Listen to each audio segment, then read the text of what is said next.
बरियारपुर के मशहूर डॉक्टर मृत्युंजय कुमार भावी प्रत्याशी और अनुभवी भी हैं, लेकिन राजनीतिक में आए हैं, जन स्वराज से जुड़े हैं और चेरिया बरियारपुर ही इनका फिक्स ही है, मिलेगा ही टिकट। क्या कहना है सर आपको? बस मैं एक आम जन स्वराजी की तरह मैं भी एक कोशिश में लगा हुआ हूँ कि अगर मुझे मौका मिले तो मैं चेरिया बरियारपुर के लिए कुछ करके दिखाऊं, इसी प्रयास में मैं। आज की रैली के बारे में क्या कहेंगे आप? आज की रैली देख के तो ऐसा लग रहा है कि ये परिवर्तन का एक झलक है, एक झांकी है।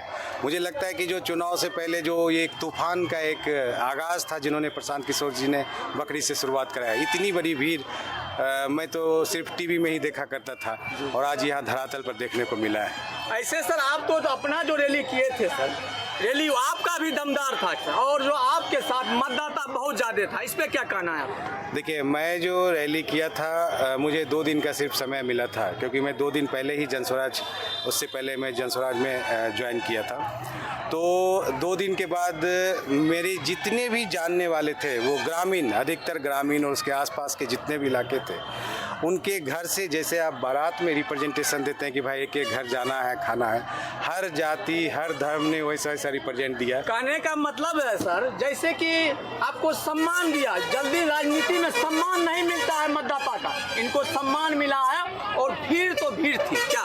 बिल्कुल, और मैं उनका ऋणी हूँ और हमेशा ऋणी रहूँगा, चाहे मैं कुछ हो पाऊँ या ना हो पाऊँ।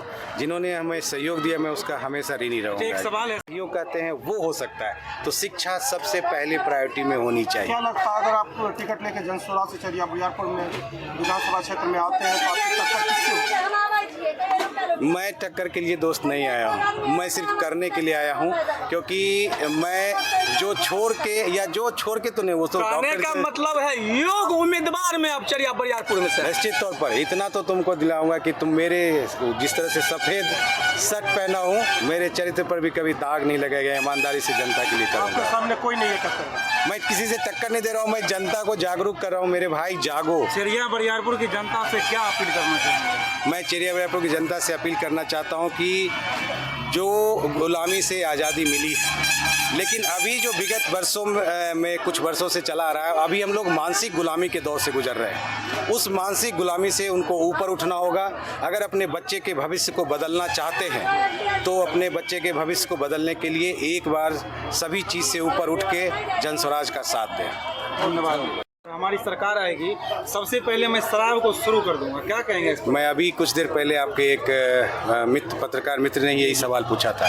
सिर्फ शराबबंदी जो है वो शराबबंदी नहीं है। मैं आपको एक छोटा सा उदाहरण देता हूँ। आप लोग भी जानते हैं कि शराबबंदी नहीं है, घर घर में शराब पहुँच रही है, वो कानून कितना प्रभावी है ये सब आपको पता है। लेकिन उसका जो एक माध्यम है, उस माध्यम जो युवा के माध्यम से शराब जो होम डिलीवरी कराई जाती है, उन्हें बिना मेहनत के जो उनके पास पैसे दिए जा रहे हैं, चाहे जिस तरीके से दिए जा रहे हैं, तो वो जो बिना मेहनत के जो पैसे आते हैं वो धीरे धीरे उस युवा को अपराध के जगत में तब्दील कर देता है। और शराब सर सही है कि गलत है, ये पहले बताइए। देखिए, एक बार बताते हैं, शराबबंदी में जो बिहार है वो सरासर गलत है। उससे आपका रेवेन्यू का लॉस हो रहा है। जितने भी युवा लोग हैं, युवा अपराध की तरफ मुखर हो रहे हैं, और शराब से जो भी रेवेन्यू आती है वो किसके पास जा रही है ये भी आपको पता है।